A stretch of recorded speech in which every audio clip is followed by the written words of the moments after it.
안녕하세요. 네, 자 오늘은 TAT 2급 55회차 변경된 기출문제 시험을 한번 풀이를 시작을 한번 해보도록 하겠습니다. 자, 먼저 이론서부터 먼저 한번 살펴보도록 하겠습니다. 네, TAT 2급이고요. 자, 우리 1번.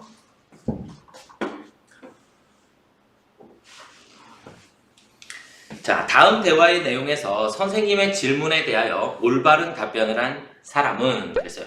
조직 구성원이 이사회와 경영진이 제시한 경영 방침이나 지침에 따라 업무를 수행할 수 있도록 마련된 정책 및 절차, 이러한 정책 및 절차가 준수되도록 하기 위한 제반 활동을 의미하는 내부 통제의 구성 요소는 무엇인가요? 그랬는데 일단 정책 및 절차가 준수되도록 제반 활동을 하는 걸 의미하기 때문에 통제 활동이 일단 정답입니다. 그래서 수진이 그래서 3번이 일단 정답이 되겠고요.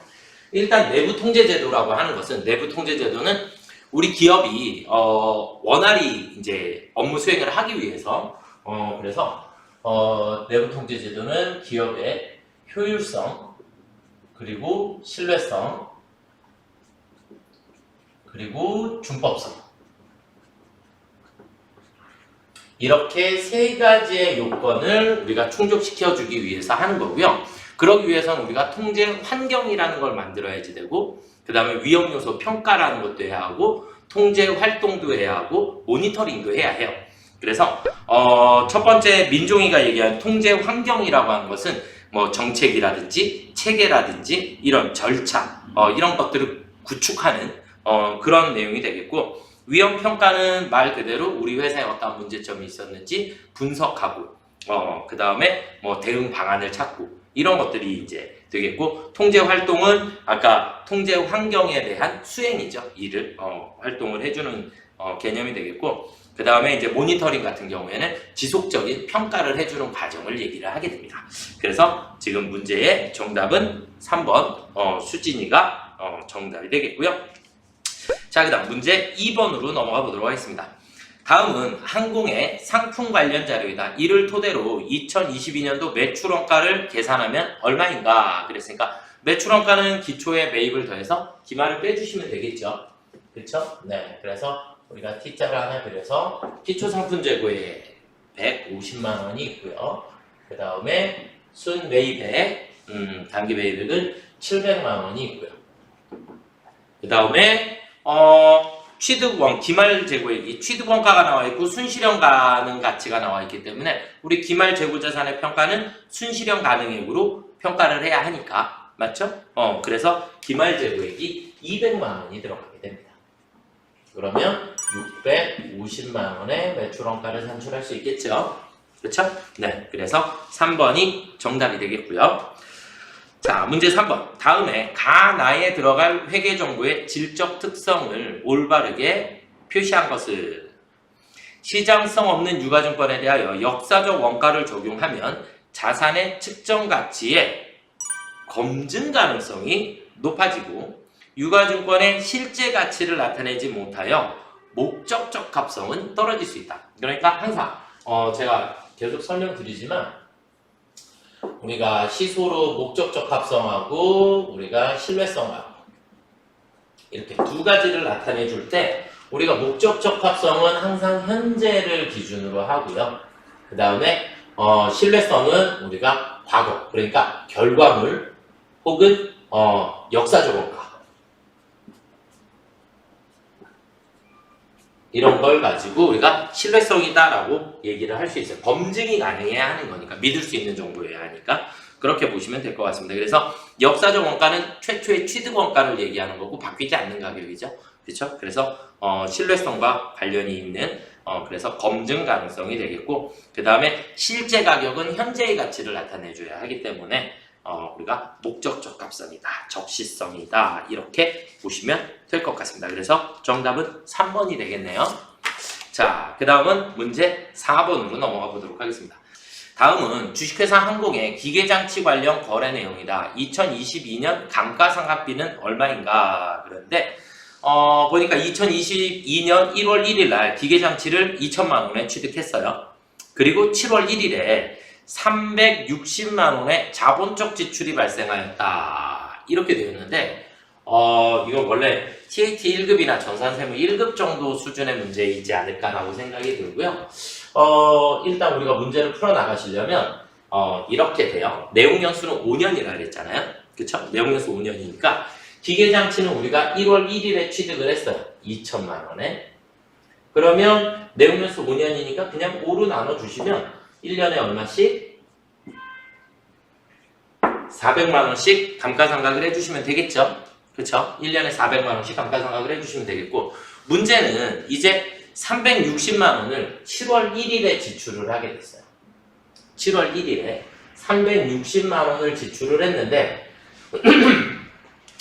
여기서 이제 문제가, 그러면 자본적 지출이라는 걸 했어도 우리는 최초의 취득가액이 1월 1일 날 22년 1월 1일에 취득을 했기 때문에, 그러면 22년이니까 22년, 23, 24, 25, 26년 12월 31일까지 써야지 되는 거죠. 그럼 얘도 자본적 지출이 되더라도 내용연수는 같아요. 다시 바꾸면 6개월 후에 지출을 했기 때문에 얘는 우리가 사용할 수 있는 게 전체 60개월이 아니라 5년이면 60개월인데 60개월이 아니라 거기서 6개월만큼을 뺀 나머지예요. 그러니까 전체 사용 가능한 건 54개월을 쓸 수 있고, 그 중에서 올해 우리는 6개월을 사용을 하게 됐죠. 이해가 되시나요? 이걸 그림으로 그리면, 자, 1월 1일 날 취득해서 5년간 감가상각을 할 거예요. 좀 더 그렇죠. 5년간 감가상각을 할 건데, 문제는 이 중간 시점에서 360만 원이 지출이 발생을 했다. 자본적 지출이. 그럼 이 360만 원에 대한 건 내용연수는 똑같기 때문에 여기까지 가는 거예요. 그러니까 우리는 얘를 감가상각을 하려면 4년 반에 돼요. 4년 반 중에 반을 쓴 거예요. 이 부분만 감가상각을 해주시면 된다. 그래서 2천만 원에 대해서는 1년분을 모두 상각을 해주시면 되기 때문에 나누기 5 해주시면 되는 거고, 그 다음에 7월 1일 날 취득한 360만 원에 대해서는 6개월분. 그런데 6개월이 5년의 6개월이 아니라 4년 6개월의 6개월이 돼요. 무슨 말인지 이해되시나요? 그래서 남아있는 기간을 이렇게 설정을 해주시면 되겠습니다. 그래서 54분의 6을 결정을 해주셔야 하기 때문에 여기에 대한 상각비가 얼마가 나올까요? 그러면 6, 38, 6에 36, 그러면 40만 원이 나오겠네요. 그쵸? 네, 40만 원. 그러면 올해 감가상각비는 총 440만 원의 감가상각을 하게 됩니다. 이해가 조금 되셨나요? 요건 다시 이렇게 해서 이해를 하시면 아마 조금 쉽게 이해가 되실 거예요. 자, 그 다음은 문제 5번으로 넘어가 보도록 하겠습니다. 주식회사 항공은 당기 중 유상증자를 2차례 실시하였다. 다음 자료를 토대로 재무상태표에 표시될 주식 발행 초과금은 얼마인가 그랬어요. 3월 5일 날 1000주를 만원에 발행을 했고요. 그러면 액면금액 5,000원이니까 5,000원씩의 주식 발행 초과금이 생기니까 500만 원만큼의 주식 발행 초과금이 생기겠죠? 그렇죠? 네. 자, 5번은 일단 우리가 3월 5일 날 500만 원만큼의 주식 발행 초과금이 발생을 하게 되고요. 자, 그 다음에 9월 20일 날 다시 또 1000주를 발행을 했는데 이번에는 1000원씩 싸게 발행했어요. 그쵸? 액면가 5,000원인데 4,000원에. 그러면 4,000원에 발행을 했으니까 1000원씩 빠졌으니까 100만원. 그런데 수수료가 10만원이 들어갔으니까 마이너스 110만원이 발생을 하겠죠. 왜냐면 할인 발행 차금이 생기는 게 아니라 초과금에서 마이너스를 해주셔야 하기 때문에. 그쵸? 그래서 390만원만큼의 초과금의 잔액이 남게 됩니다. 그래서 정답은 1번이 정답이 되겠네요. 초과금의 잔액은 첫 번째 3월 5일 날은 전체 500만원만큼이 다 생긴 거고, 그 다음에 주식 발행 시 재비용은 무조건 발행가에서 차감하는 거예요. 발행가에서. 그렇게 보시면 될 것 같습니다. 자, 그 다음 문제 6번으로 넘어가 보도록 하겠습니다. 다음 중 부가세법상 영세율과 면세에 대한 설명으로 옳은 것은 그럼 영세율은 수출하는 재화에 대해서, 그 다음 면세는 뭐예요? 조세 부담의 역진성을 완화시키기 위해서 우리가 면세라는 걸 하게 되죠. 자, 1번 면세 사업자는 매입 시 부담한 부가가치세액을 공제받을 수 있다 없다? 없다. 면세 사업자는 부가세법상 사업자가 아니다. 이렇게 보시면 되겠고요. 영세율 적용 대상자는 과세사업자로부터 부가세법의 제반 의무, 과세사업자로서 부가세법의 제반 의무를 이행해야 한다. 당연하죠. 그래야 영세율 사업자는 매입세 공제를 받을 수 있게 되니까. 그래서 2번이 정답이고요. 소비지급과세 원칙 3번은 영세에 대한 설명이고요. 단위과세자도 영세율을 적용받을 수 있습니다. 그래서 정답은 2번이 되겠습니다. 문제 7번 보도록 하겠습니다. 제조업을 영위하는 항공의 2022년 1기 부가세 확정 신고 기간에 공급가액에 대한 자료이다. 매출세액은 얼마인가 그랬어요. 국내 매출액 그러면 440만원 매출했으니까 44만원의 매출세액이 생겨야 되겠죠? 그렇죠? 44만원의 매출세액이 일단 생겨야 하고요. 수출은 영세율이 적용되니까 부가세가 안 붙고요. 토지 매각, 토지는 면세 적용을 받으니까 당연히 부가세가 안 붙고요. 거래처에 제공한 판매장려품, 판매장려품에 대해서 우리가 부가세는 무조건 뭐를 기준으로? 시가를 기준으로 부가세액을 계산해 주셔야 돼요. 그러니까 50만원에 대한 5만원의 부가세를 계산해 주시면 되니까 49만원만큼의 매출세액이 발생을 하겠네요. 이해가 되셨죠? 네, 그래서 판매장려금에 대해서 우리 회사에서 제공하는 제품에 대해서는 부가세법은 무조건 시가, 그 다음에 내 것이 나갈 때는 항상 원가, 이렇게 보시면 됩니다. 자, 다음 문제 8번 보도록 하겠습니다. 다음 중 이자 소득의 수입 시기에 대한 설명으로 잘못 연결된 것은 우리가 수입 시기를 계산하실 때 계약에 의한 경우는 항상 약정일이다. 이렇게 보시면 되겠고, 다운 계약서가 존재하지 않는 것 같다. 그러면 실제 받은 날이 돼요. 그렇게 이해를 조금 하시면 될 것 같고요. 통지예금의 이자는 당연히 인출하는 날, 저축성보험의 보험 차익은 보험 환급금을 내가 수령했을 때, 그래서 환급금의 지급일 혹은 중도 해지. 무기명 채권은 무기명이라는 것은 실명이 없다라는 얘기죠. 그러니까 약정일대로 할 수가 없죠. 그러니까 무기명은 무조건 수령일이에요. 그래서 실제 지급받은 날이 우리가 수입 시기가 됩니다. 그래서 정답은 3번이 되겠고요. 그래서 무기명 항상 머릿속에다가 조금 새겨두시면 좋을 것 같습니다. 자, 그 다음 문제 9번으로 넘어가 보도록 하겠습니다. 주식회사 항공의 생산팀 과장으로 근무하고 있는 김회계 씨가 2022년 회사에서 지급받은 금액 및 이익은 다음과 같다. 다음 중 근로소득 총급여액에 포함하여야 하는 것을 모두 고르면, 그래서 1번에 보시면 사택을 무상으로 제공받음으로써 얻는 이익. 그런데 김혜기 씨가 근로자죠. 그쵸?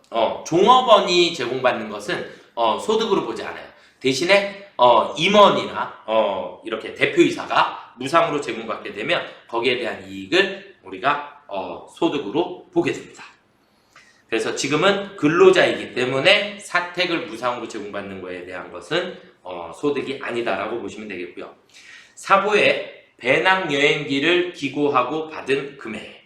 그러니까 사보는 사내 신문을 얘기하는 거예요. 제가 우리 고딩들 때문에 계속 설명을 해줘야 돼요. 그래서 회사 신문에다가 배낭여행기를 기고했다. 원고를 제공했다. 그래서 원고료를 받은 거예요. 이렇게 일시적으로 수행하는 거에 대해서 소득이 발생을 하게 되면 우리는 기타 소득으로 원천 징수를 하게 됩니다. 그래서 기타 소득으로 봐야 하고요. 월 20만 원씩 받는 자가운전 보조금, 차량 소유하고 있지 않다 그랬으니까 과세죠.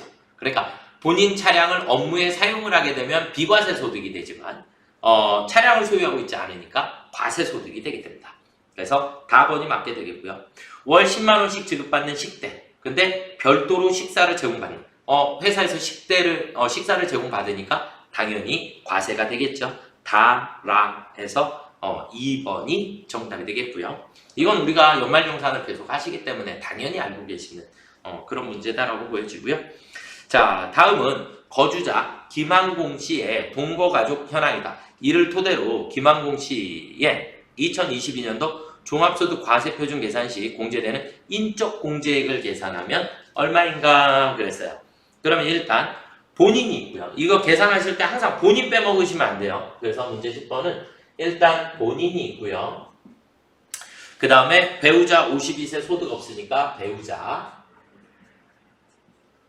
자, 그 다음에 장인, 그런데 올해 사망이니까 올해 공제 받으실 수 있겠죠. 그래서 장인도 공제 대상이고, 장인은 또 79세니까 우리 또 뭐가 돼요? 경로자로 추가 공제가 가능하죠. 그쵸? 네, 경로자로 추가 공제가 가능하고, 아들은 25세, 장애인이라 나이 제한은 없는데 소득 금액이 500만, 사업 소득 금액이 500만 원 있으니까 소득 제한에 걸렸죠. 그래서 아들은 해당 사항이 없고요. 그 다음에 딸이 17세. 그러면 일단 기본공제 받을 수 있는 사람은 4사람. 1인당 얼마죠? 150만 원씩 4명. 그러면 600만 원이 나오겠네요. 그쵸? 이해가 되시나요? 네. 그리고 경로자 있었으니까 경로자 1명 얼마예요? 100만 원 추가로 공제 받아야 하니까 그러면 토탈 700만 원의 공제를 받을 수 있겠죠. 이해가 되셨나요? 네.